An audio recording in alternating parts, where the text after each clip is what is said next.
and I am done just because I've run out of rock. I'm really wanting to do something with this area right here. It's in front of the house. I'd come home from work and I'd have scraps of pallets or firewood, and this would be an offloading site right there. So when I cleared all that out, because we're out of the burning season now, that was a really good spot to transplant raspberries, because I want to continue to propagate them and sell a few, give some to friends.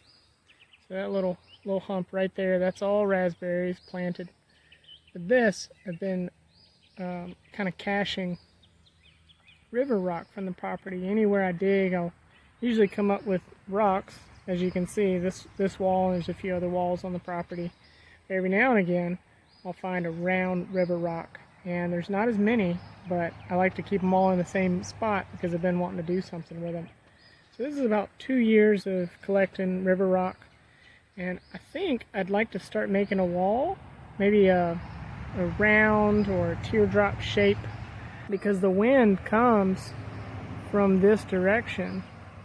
And I want to block some of this from the house as well as the view from the road.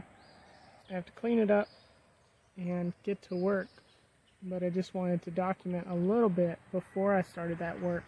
It looks a little ugly right now. I'm hoping to make it a little bit more improved, so we'll see how it goes. This is definitely one of the more difficult rock walls I've ever built.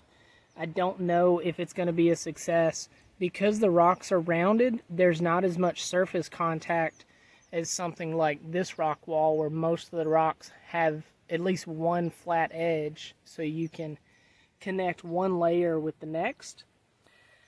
And it's fine right now when the weather's dry, but as soon as it rains, that water's going to come down the hill and it's going to back up behind the wall. So you want to make sure there's good drainage. And also another issue is, even though this is in Alabama, we do have freezing weather, and that ground will heave and push those bottom rocks out, and then your wall just collapses. It's a little less of an issue because the rock walls that I build aren't freestanding. I will bank this into the hillside, but I'm having to make some compromises because of the shapes of these rocks. I actually would prefer a rock wall to have more of a slant going up the hill, because that will save it from heaving over in those freeze and thaw cycles. With this one, I'm starting with smaller, lighter weight rocks at the bottom, and then having it straighter or more vertical with heavier rocks, hoping to weigh it down enough, and then more than usual rocks behind the wall instead of just dirt.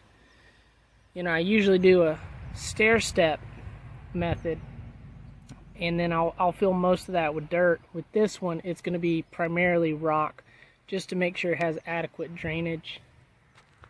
So I don't know if it's going to work, but I've really been hanging on to these rocks for so long. I think it's worth a try, and I like how these rocks look, and I'm going to keep pushing forward with this project. Here's a look at one of my typical rock walls. The rocks mostly have at least one flat edge. Some have two flat edges, but they're really tightly packed together.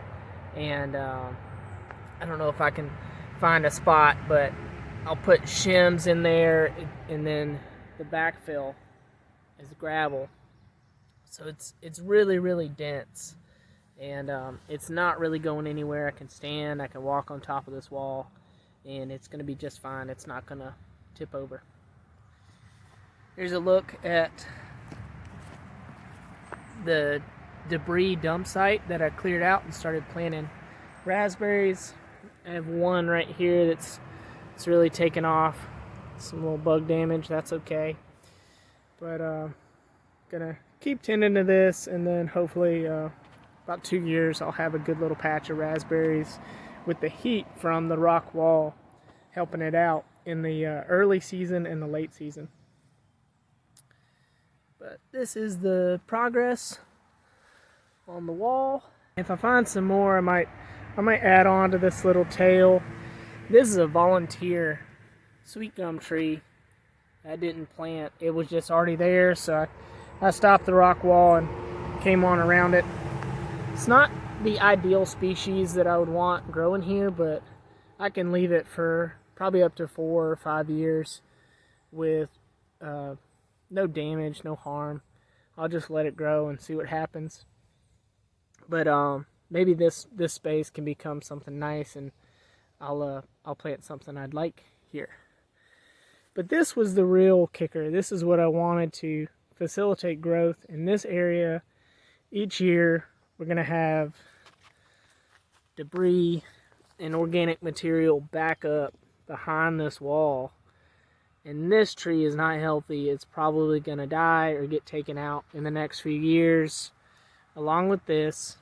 And then this will be some bushy shrub, maybe something a little taller. It's going to break the wind coming to the house and also just provide a little screening from people driving by. So this is mostly rock. I'm going to try to fill up a little bit more rock without getting too close to this. I know this tree is going to die, but I don't want to make it happen sooner than it needs to. I can comfortably put more gravel here behind this newer section, which is what I've been working on. But yep, that's it. And we had a little bit of rock left over. I'll show you where we put those.